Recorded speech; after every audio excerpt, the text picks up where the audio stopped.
Moikka kaikille, se on Urpo tässä ja tänään pelataan taas vähän 8-ball poolia ja meillä on vastassa Luis.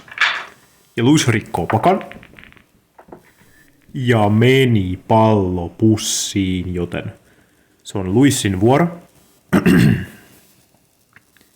Ja hän lyö 11 tonne keskelle. Ja menee.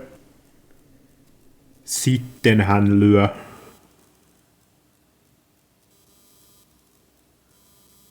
kymppiä tonne keskelle. Ja meni sinne pussiin. Ja sitten hän lyö 12 tonne, tai 15 tonne kulma.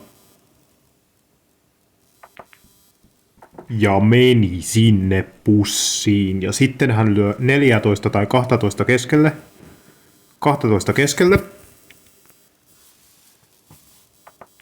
Ja meni sinne pussiin. Ja sitten hän lyö 14 kulmaan tai keskelle.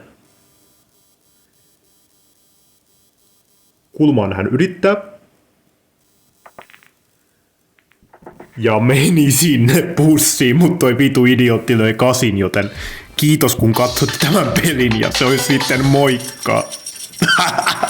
Vitu runkkari, vitu idiootti.